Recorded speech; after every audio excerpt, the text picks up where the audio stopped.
तो स्टूडेंट्स, आज है हमारी सीरीज़ नंबर 4, जिसमें हम जो एसटी कॉलरेज है यानी कि जो सैमुअल टेलर कॉलरेज है उनके बारे में बात करने वाले हैं। और साथ के साथ उनकी जो पूरी की पूरी बायोग्राफी है, उनके वर्क्स हैं, उनकी पूरी कम्प्लीटली जो थ्योरी है उसको कवर करेंगे। और साथ के साथ जो हमारे एमसीक्यूज़ हैं उनको भी हम सॉल्व करने वाले हैं इस वीडियो में। तो अंत तक आप बने रहिएगा। तो स्टार्ट करते हैं। सबसे पहले जो सैमुअल टेलर कॉलरेज है, मैं बता दूँ, ये रोमांटिक एज के पोइट रहे हैं और इन्होंने वर्ड्सवर्थ के साथ मिलकर भी लिरिकल बैलेड को लिखा था। फिर उसके बाद जो है इन्होंने इनकी जो पूरी की पूरी लाइफ स्पैन है वो 1772 से लेकर 1834 तक है। यानी कि इनका जो जन्म हुआ था 21 अक्टूबर 1772 को इंग्लैंड में हुआ था और डेथ ही हुई थी इनकी 1834 में। अब ऑक्यूपेशन की बात की जाए तो ऑक्यूपेशन मतलब ये क्या क्या वर्क्स करते थे, मतलब क्या क्या थे ये। जैसे सबका जो प्रोफेशन होता है वो डिफरेंट डिफरेंट होता है। तो ये प्रोफेशन में पोइट थे, क्रिटिक थे। क्रिटिक कौन होते हैं? जो दूसरों की पोइम्स के थ्रू आलोचना करते हैं। ठीक है, पोइट्रीज में आलोचना करे जो। फिलोसोफर थे और लेक्चरर थे। ठीक है। Coleridge is one of the founder of romantic movement. ये एक फाउंडर थे रोमांटिक मूवमेंट के, क्योंकि रोमांटिक मूवमेंट के ये फाउंडर रह चुके हैं। अगर आपसे पूछा जाए रोमांटिक मूवमेंट के फाउंडर कौन है, तो आप एस.टी. कॉलरिज के बारे में बताएंगे कि ST. Coleridge is a founder of romantic movement. आगे, को author of lyrical ballad with Wordsworth, यानी कि वर्ड्सवर्थ के साथ मिलकर, इन्होंने ये ऑथर रहे हैं लिरिकल बैलेड के, क्योंकि वर्ड्सवर्थ के साथ मिलकर इन्होंने जो लिरिकल बैलेड है उसको लिखा था। नेक्स्ट है famous for his theory of imagination and supernatural poetry. तो ये काफ़ी ज़्यादा फेमस हुए थे किसके लिए? थ्योरी ऑफ इमेजिनेशन के लिए। थ्योरी ऑफ इमेजिनेशन हम आगे आएगा, हम आगे उसको एक्सप्लेनेशन में कवर करेंगे कि ये होता क्या है थ्योरी ऑफ इमेजिनेशन। ठीक है, तो फेमस हुए थे थ्योरी ऑफ इमेजिनेशन के लिए और सुपरनैचुरल पोइट्री। जो सुपरनैचुरल पोइट्री होती है वो क्या कौन सी पोइट्री होती है? सुपरनैचुरल होती है जो सुपरनैचुरल चीज़ों से रिलेटेड होती है, जो अंधविश्वासी स्पिरिचुअल चीज़ें होती हैं। ठीक है, ऐसी चीज़ों से जो मानी जाए, तो वैसी वाली पोइट्रीज इन्होंने काफ़ी लिखी है। ठीक है, ये इनके लिए काफ़ी ज़्यादा फेमस हुए थे। नेक्स्ट, अब इनके जो मेजर वर्क्स हैं उनको जान लेते हैं। सबसे पहले जो फेमस इनकी पोएम है वो कौन सी है? The rime of ancient mariner. अब ये जो the rime of ancient mariner है, ये कौन सी स्टोरी है? स्टोरी है सेलर की, who suffer after killing an albatross. वो एक एल्बेट्रॉस को मार देता है शिप में। ये जो सेलर होता है एक एल्बेट्रॉस को मार देता है, तो ये उसकी कहानी है। तो कई लोग उसको अंधविश्वासी तौर पर कहने लगते हैं कि तुम्हें पाप लगेगा, तुम्हें पनिशमेंट मिलेगी। तो ये वाली जो चीज़ें आती हैं तो the rime of ancient mariner में देखी जाती है, जो कि एक सुपर नेचुरल पोइट्री है। ठीक है, थीम में सिन और पनिशमेंट है जो इसमें बताई गई है। कुबला खान भी इन्होंने पोएम लिखी है जो कि ड्रीम लाइक है, इमेजिनेटिव पोएम है। ठीक है, जो सपनों जैसी लगती है और काफ़ी ज़्यादा इसमें इमेजिनेशन भरी हुई है। नेक्स्ट, क्रिस्टाबेल लिखी है इन्होंने जो कि सुपर नेचुरल नैरेटिव पोएम है। ठीक है, अब 3 पोएम्स कौन कौन सी? एक तो the rime of ancient mariner, Kubla Khan, और एक क्रिस्टाबेल। अब एक प्रोस लिखा है इन्होंने, बायोग्राफी ऑफ लिटरेरिया। बहुत फेमस प्रोस है इनका, बायोग्राफी ऑफ लिटरेरिया, जो कि क्रिटिकल वर्क्स इसमें भर भर के है, यानी कि बहुत ज़्यादा ही इसमें आलोचनाएं हुई है। ठीक है, एक्सप्लेन थ्योरी ऑफ इमेजिनेशन, और इसमें जो है थ्योरी ऑफ इमेजिनेशन को भी एक्सप्लेन किया गया है। तो अब हमने इसमें जाना उनका जो बायोग्राफी है उसके बारे में, इनके जो मेजर वर्क्स हैं उनके बारे में। अब आगे हम और जो थ्योरी ऑफ इमेजिनेशन है वो क्या है उसके बारे में भी जान लें। तो स्टूडेंट्स, अब हम थ्योरी ऑफ इमेजिनेशन के बारे में डिस्कस कर लेते हैं। तो जो एस.टी. कॉलरिज ने थ्योरी ऑफ इमेजिनेशन के बारे में अपने पोइम्स में बताया है, जो इन्होंने पोइम्स में थ्योरी ऑफ इमेजिनेशन की भी बात की है, तो वो क्या है? 2 तरह की होती है, एक प्राइमरी और एक सेकेंडरी इमेजिनेशन। ठीक है, जो प्राइमरी इमेजिनेशन होती है ये हर इंसान में होती है, और ये जो सेकेंडरी इमेजिनेशन होती है ये पोइट्स और जो आर्टिस्ट होते हैं ना उनमें पाई जाती है। ठीक है, तो ये प्रेजेंट होती है ह्यूमन बीइंग्स में, हर एक इंसान में, और ये पोइट्स और आर्टिस्ट में होती है। Helps us perceive and understand the world, और ये हमें क्या है, प्राइमरी जो इमेजिनेशन होती है मदद करती है जो दुनिया है उसको समझने के लिए। ठीक है, और जो सेकेंडरी होती है ये रिक्रिएट करने के लिए या रिशेप्स रियलिटी, जो रियलिटी होती है उसको अलग तरीके से रिशेप करने के लिए होती है। तो है दोनों ही इमेजिनेशन, लेकिन ये जो है थोड़ा सा इसको जो वर्ल्ड है उसको ध्यान में रख के किया जाता है, और ये बिल्कुल ही उसमें डूब जाना, जो इमेजिनेशन या हमारी जो क्रिएटिव है उसको अलग तरीके से सामने रिशेप करके ट्रांसफॉर्म करके सामने लाना। जैसे कि ये है अनकॉन्शियस प्रोसेस है, बिना ज़्यादा सोचे समझे भी ये सामने आ सकती है। Basic creative power of mind, जैसे कि ट्री है, हमारे सामने जो ट्री होता है उसकी इमेजेस अपने आप बन जाती है, ठीक है, हमें ज़्यादा सोचना नहीं पड़ता, ठीक है। लेकिन यहीं पर ही कॉन्शियस क्रिएटिव होती है, जिसमें कि जो पोएट होता है वो ट्री को देखता है और ट्रांसफॉर्म करता है ब्यूटीफुल सिंबल में, मतलब अलग अलग तरह की उसकी इमेजिनेशन बनाता है। ऐसे ही क्लाउड्स की बात करें तो जो क्लाउड्स है, जो अच्छा इमेजिनेशन वाला होगा, आर्टिस्ट होगा या पोएट होगा, वो उसकी भी अलग तरह की जो इमेजिनेशन है क्लाउड्स की वो बना लेगा, ठीक है। तो ये डिफरेंस है प्राइमरी और सेकेंडरी में। थ्योरी ऑफ इमेजिनेशन में दो तरह के इमेजिनेशन होती है, प्राइमरी और सेकेंडरी। प्राइमरी जो है हर ह्यूमन बींग्स में पाई जाती है, और ये सेकेंडरी जो है वो पोइट्स और आर्टिस्ट में पाई जाती है। ये अनकॉन्शियस प्रोसेस है, ये कॉन्शियस क्रिएटिव पावर की है। ये वर्ल्ड को समझने के लिए हेल्प करती है, और ये रिक्रिएट करती है और रिशेप लाती है रियलिटी में, ठीक है। अब आगे बढ़ते हैं। तो स्टूडेंट्स अब बात कर लेते हैं हम फैंसी के बारे में कि फैंसी होता क्या है। मियरली कंबाइंस एग्जिस्टिंग आइडियाज़, जो एग्जिस्ट करते हैं आइडियाज़, जो चले आ रहे हैं आइडियाज़, उन्हीं को ही देखता है। मैकेनिकल नॉट क्रिएटिव, ये मैकेनिकल होता है, क्रिएटिव नहीं होता, ठीक है। इसमें कुछ भी नया हम क्रिएट नहीं करते। Fancy is lower than imagination, fancy imagination से काफ़ी छोटा होता है और डिपेंड्स ऑन मेमोरी, और मेमोरी पर डिपेंड है। कहने का मतलब ये है कुछ भी अगर सामने चीज़ आती है तो वो कुछ नया उसमें क्रिएट नहीं करते, वही जो पुरानी चीज़ होती है उसी को एज इट इज़ जेन्युइनली सामने प्रेजेंट कर देते हैं, कोई न्यू चीज़ उसमें नहीं आती। नेक्स्ट, फैंसी और इमेजिनेशन के बीच क्या डिफरेंस है। तो फैंसी मैकेनिकल है, इमेजिनेशन क्रिएटिव है। इसमें रीअरेंज कर देते हैं आइडियाज़ को, लेकिन इसमें जो है न्यू मीनिंग देते हैं क्रिएटिविटी को, ठीक है। इसमें क्रिएट करना होता है, इसमें लोअर फैकल्टी है, ठीक है, और इसमें हायर फैकल्टी है। तो इमेजिनेशन को एक्स्ट्रा ऑर्डिनरी तरीके से क्रिएटिव थिंकिंग में, मतलब कितना भी ऊपर डीप डाउन कितनी भी गहराई में जाकर उसको किया जा सकता है, लेकिन फैंसी में वही जो रटी रटाई चीज़ है जो पहले से चली आ रही है उसको ही थोड़ा बहुत उसमें चेंज किया जाता है, ज़्यादा नहीं। तो स्टूडेंट्स आगे हम डिस्कस कर लेते हैं। इससे पहले हमने फैंसी के बारे में, इमेजिनेशन क्या होती है और थ्योरी ऑफ इमेजिनेशन क्या होती है, उन सब के बारे में कवर कर लिया। अब एक जो डेफिनेशन है जो एस.टी. कॉलरिज में मोस्ट इम्पॉर्टेंट है उसके बारे में हम देख लेते हैं। देखिए ये लाइन आएगी, विलिंग सस्पेंशन ऑफ डिसबिलीफ। ये क्या है, is voluntary acceptance of supernatural elements in a literary work by the reader. ये क्या होता है ना, इसका मतलब ये है, जो विलिंग सस्पेंशन ऑफ डिसबिलीफ का मतलब ऐसे है कि कोई ऐसी चीज़ें जो एक्सेप्ट करने वाली नहीं है, ठीक है, हम उन पे बिलीव नहीं कर सकते, लेकिन जो रीडर्स हैं उन पर उन्होंने अपने वर्क्स की ऐसी छाप छोड़ी है कि वो उन चीज़ों को, सुपरनैचुरल एलिमेंट्स वाली जो चीज़ें हैं उनको एक्सेप्ट कर लेते हैं कि हाँ ऐसी चीज़ें हैं, रियल में ऐसी चीज़ें हैं। तो जब हम इन चीज़ों को एक्सेप्ट कर लेते हैं, सुपरनैचुरल वाली जो चीज़ें हैं उनको हम एक्सेप्ट कर लेते हैं, जो कि लिटरेरी वर्क है किसका, एस.टी. कॉलरिज का, जिसके थ्रू जो रीडर्स होते हैं ये चीज़ मान लेते हैं, बिलीव कर लेते हैं कि हाँ ऐसी चीज़ें रियल में हैं, ठीक है। ये हो गया विलिंग सस्पेंशन ऑफ डिसबिलीफ का मीनिंग। अब आगे सुपरनैचुरलिज्म के बारे में देखते हैं। Coleridge introduced supernatural elements in a believable वे।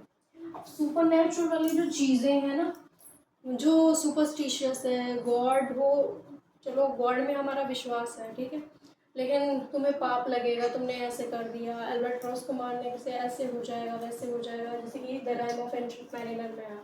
तो ये जो सुपर नेचुरल वाली जो एलिमेंट्स हैं, ऐसी ऐसी चीज़ें जो इवेंट्स होते हैं, ठीक है, तो इन चीज़ों पर लोगों का क्या है, बिल्कुल बिलीव चला गया है। ये वाली जो चीज़ें हैं एस.टी. कॉलरिज ने इन मामलों में, इन बातों में कुछ ज़्यादा जोर दिया है। अब इनकी जो सुपर नेचुरलिज्म वाली पोएम्स है वो कौन सी है? The rime of ancient mariner, Christabel और कुबला खान। अब कंक्लूजन क्या निकलता है? कंक्लूजन क्या है? कॉलरिज को पोएट ऑफ इमेजिनेशन बोला गया है और सुपर नेचुरलिज्म बोला गया है रोमांटिकेशन। हमने देखा था कि जो विलियम वर्ड्सवर्थ है उन्हें इमोशंस का और नेचर का जो है मोस्ट इम्पॉर्टेंट पोइट बोला गया था, ठीक है। लेकिन यहाँ पर कॉलरिज को बोला गया है poet of imagination and poet of supernaturalism. आपसे अगर क्वेश्चन पूछा जाए कि who is the poet of imagination and supernaturalism, तो कौन है? एस.टी. कॉलरिज है, ठीक है। अब हमने जो पूरे इसका एक्सप्लेनेशन है, बायोग्राफी, इनके वर्क्स और जो जो मोस्ट इम्पॉर्टेंट चीज़ें थी इनको कवर कर ली है। एक जो इम्पॉर्टेंट डेफिनेशन थी उसको भी हमने कवर कर लिया। अब इसके जो मोस्ट इम्पॉर्टेंट एमसीक्यूज हैं उनको भी हम देख लेते हैं और अच्छे से उनको समझेंगे। अब हम आगे जो एमसीक्यूज हैं उनकी बात करेंगे। एमसीक्यू स्टार्ट करते हैं, ठीक है। नंबर 1 पे है S T. Coleridge was born in. S T. Coleridge का जन्म कब हुआ था? तो इनका जन्म हुआ था 1772 में, ठीक है। नेक्स्ट है कॉलरिज बिलोंग्स टू। कॉलरिज किस एज से बिलोंग करते हैं? न्यू क्लासिकल एज से, विक्टोरियन से, रोमांटिक या मॉडर्न से? तो वो रोमांटिक एज से बिलोंग करते हैं, ठीक है। वर्ड्सवर्थ हो गए, कॉलरिज हो गए, ये किससे हैं? रोमांटिक एज से हैं। कॉलरिज कोलैबोरेटेड विद, अभी किसके साथ कोलैबोरेट होकर इन्होंने लिरिकल बैलेड को लिखा था? कोलैबोरेट हुए थे, कई सारी पोएम्स का कलेक्शन लिखा था इन्होंने जिसे हम लिरिकल बैलेड कहते हैं। तो किसके साथ मिलकर लिखा था? कीट्स के साथ, शेली के साथ, वर्ड्सवर्थ या बायरन? तो वर्ड्सवर्थ के साथ इन्होंने मिलकर लिखा था। Which work marks the beginning of romanticism in England? जो ऐसा कौन सा वर्क है इनका जो कि स्टार्टिंग में रोमांटिसिज्म की शुरुआत में इंग्लैंड में लिखा गया था? तो कौन सा था? प्रिल्यूड, लिरिकल बैलेड, कुबला खान या बायोग्राफी लिटरेरिया? तो लिरिकल बैलेड को स्टार्टिंग में लिखा था, कब लिखा था? 1798 में, जब रोमांटिसिज्म की शुरुआत हुई थी तभी इन्होंने इसको लिरिकल बैलेड को लिखा था और पब्लिश करा दिया था। लिरिकल बैलेड वॉज पब्लिश, ये पब्लिश कब हुआ था? 1798 में पब्लिश हुआ था। 1800 में जो preface to the lyrical ballad है वो पब्लिश हुआ था और 1798 में जो है लिरिकल बैलेड जिसको वर्ड्सवर्थ और कॉलरिज दोनों ने मिलकर कंबाइन होकर लिखा था वो पब्लिश हुआ था। अब आगे बढ़ते हैं, तो स्टूडेंट्स आगे के जो PYQs हैं उनको सॉल्व करते हैं। नेक्स्ट क्या है? Who rot biography Literaria? अब जो प्रोज बायोग्राफी लिटरेरिया, तो ये लिखा किसने है? वर्ड्सवर्थ ने, कॉलरिज ने, हैजलिट ने या लैम ने? तो इसको कॉलरिज ने लिखा है, ठीक है। जिसमें वो क्रिटिक्स के बारे में, क्रिटिकल तरीके से किस तरह से आलोचना उसमें पूरी तरह भर भर के हुई है, ज़्यादा जोर इन्होंने क्रिटिक्स पर दिया है। अब biography Literaria was published in, ये जो बायोग्राफी लिटरेरिया है कब पब्लिश हुई थी? 1798 में, 1800 में, 1817 में, 1824 में? तो ये 1817 में पब्लिश हुई थी। ध्यान रखेंगे बायोग्राफी लिटरेरिया 1817 में पब्लिश हुई थी और जो preface to the lyrical ballad है वो 1800 में पब्लिश हुई थी और 1798 में जो लिरिकल बैलेड है जिसे वर्ड्सवर्थ और कॉलरिज दोनों ने मिलकर लिखा था वो 1798 में हुई थी। तो इसका आंसर 1817 है जब ये बायोग्राफी लिटरेरिया पब्लिश हुई थी। The term willing of suspension disbelief, ये जो डिफिनेशन आई थी वॉज पॉइंट बाय, किसने दी है? ये वर्ड्सवर्थ ने, एरिस्टोटल ने, कॉलरिज ने या लॉन्गिनस ने? तो कॉलरिज ने ये डेफिनेशन दी है जिसमें वो किसके बारे में बात करते हैं कि हम जो अनबिलीवेबल, मतलब कोई ऐसी चीज़ें जो सुपर नेचुरल एलिमेंट्स वाली चीज़ें हैं उनको बिलीव कर लेते हैं और एक्सेप्ट कर लेते हैं टेम्परेरीली तौर पे। विलिंग सस्पेंशन ऑफ डिसबिलीफ का क्या मतलब हो? Accepting super natural element temporarily, rejecting imagination, believing history या रिजेक्टिंग पोइट्री? तो accepting super natural element temporarily ये इसका मतलब है। Which poem is famous for super natural elements? कौन सी पोएम है जो सुपर नेचुरल एलिमेंट्स के लिए काफ़ी ज़्यादा फेमस हुई है? कॉलरिज की टेंटन एबी, कुबला खान, प्रिल्यूड या the rime of ancient mariner? तो ये जो the rime of ancient mariner है काफ़ी ज़्यादा फेमस हुई है जिसमें सुपर नेचुरल एलिमेंट्स की बात की गई है। इसमें हमने ये जान लिया कि जो बायोग्राफी लिटरेरिया है कॉलरिज ने लिखी है, ये पब्लिश हुई थी 1817 में। विलिंग सस्पेंशन डिसबिलीफ जो है कॉलरिज ने ये डिफिनेशन दी थी जिसका मतलब था accepting super natural element temporarily, और पोएम जो कि सुपरनैचुरल एलिमेंट्स की है, कौन सी वाली फेमस है? The rime of ancient mariner. अब हम आगे बढ़ते हैं, ये हम सीक्यूज हम डिस्कस कर लेते हैं।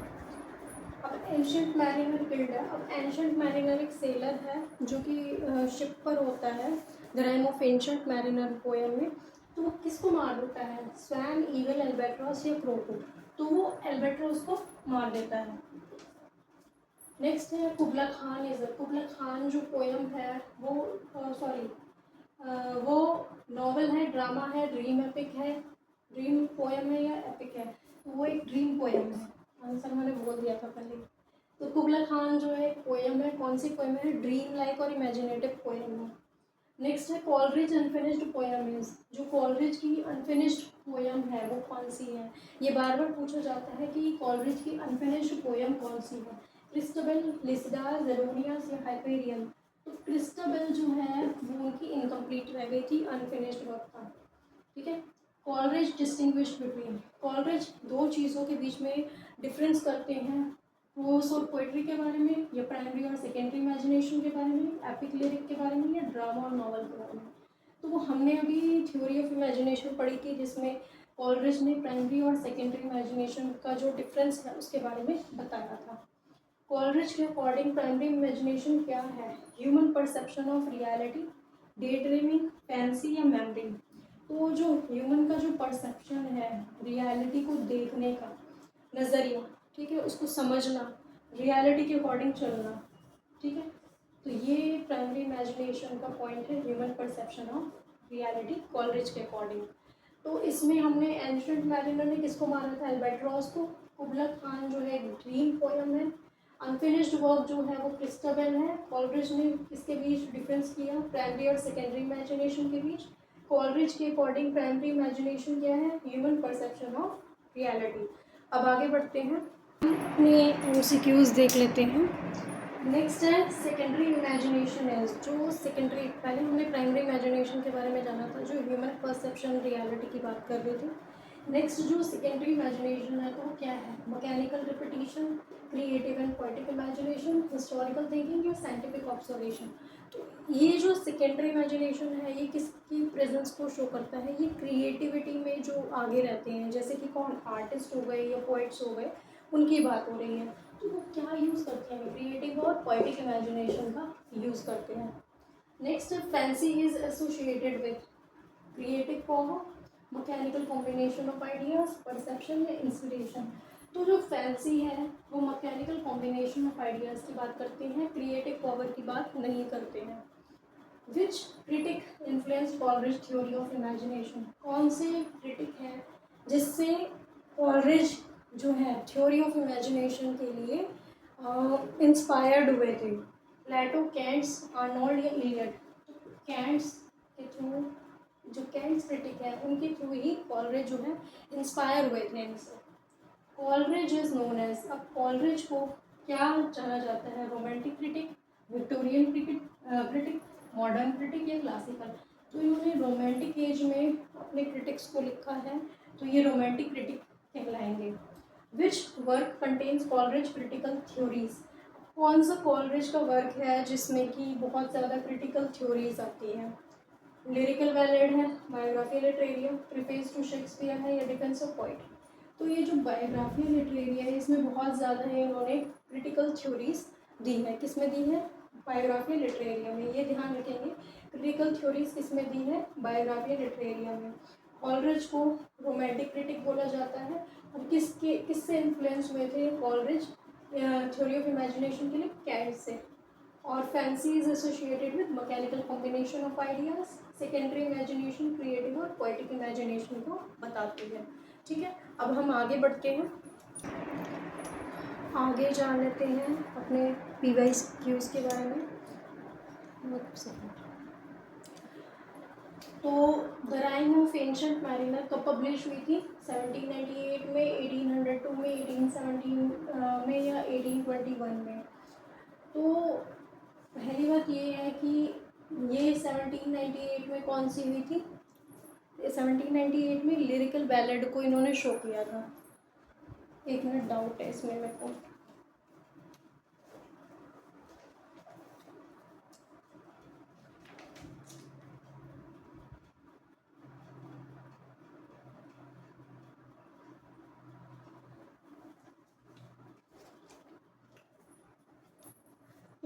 The rime of ancient mariner 1798 में ही पब्लिश की गई, ठीक है।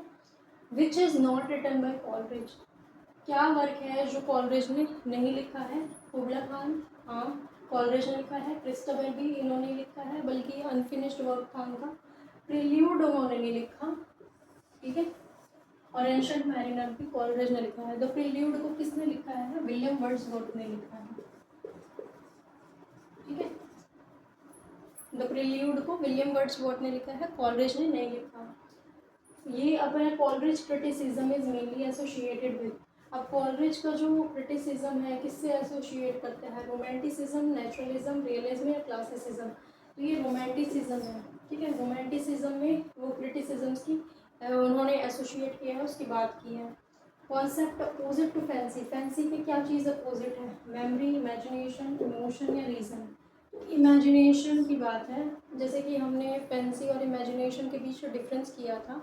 तो फैंसी जो है, जो एज इट इज़ चीज़ें होती है उन्हीं को ही बताई जाती है, हल्का फुल्का अंतर होता होगा जो कॉन्शियस होता है, ठीक है। लेकिन इमेजिनेशन अनकॉन्शियस होता है और हम काफ़ी ब्यूटीफुल तरीके से किसी चीज़ को ट्रांसफॉर्म करते हैं। तो फैंसी के अपोजिट क्या है? इमेजिनेशन है, ठीक है। रीज़न, इमोशन और मेमोरी, ये सारी चीज़ें जो है फैंसी के अंदर आती हैं। अब कॉलरिज क्रिटिकल मास्टरपीसेस, जो कॉलरिज का क्रिटिकल मास्टरपीस है वो क्या है? Biographia Literaria, essays of Elia, defence of poetry, sacred wood. तो ये जो बायोग्राफिया लिटरेरिया, ये क्रिटिकल मास्टरपीस है, इसमें क्रिटिकल थ्योरीज इन्होंने जो कॉलरिज ने दी है, ठीक है। Rhyme of ancient mariner publish हुई थी 1798 में। कॉलरिज का कौन सा वर्क नहीं है? द प्रिल्यूड नहीं है, इसे वर्ड्सवर्थ ने लिखा है। कॉलरिज क्रिटिसिज्म एसोसिएट करता है रोमांटिसिज्म में या रोमांटिक मूवमेंट में। और अपोजिट ऑफ फैंसी क्या है? इमेजिनेशन है। कॉलरिज का क्रिटिकल मास्टरपीस वर्क क्या है? Biographia Literaria. तो आज की वीडियो में हमने क्या क्या देखा, तो एस.टी. कॉलरिज के बारे में जाना, उनकी पूरी बायोग्राफी क्या है, उनके क्या क्या वर्क्स हैं, थ्योरी ऑफ इमेजिनेशन के बारे में, सुपरनेचुरलिज्म के बारे में, ठीक है। इन सब के बारे में हमने जाना, और साथ के साथ हमने जो PYQs है, जो काफ़ी टाइम पहले आ चुके हैं क्वेश्चन आंसर्स, रिपीट होते रहते हैं, उनको भी हमने कवर किया है, ठीक है। तो ये हेल्पफुल रहेगी, इसके बाहर नहीं आएगा, और काफ़ी ज़्यादा ये वीडियो जो है आपके लिए हेल्पफुल रहेगी, और इसको जो है अपने फ्रेंड्स के साथ आप ज़रूर शेयर कीजिएगा ताकि ये वीडियो उनके भी काम आए। तो मैं मिलती हूँ नेक्स्ट वीडियो के साथ। So thank you for watching this video. Thank you so much.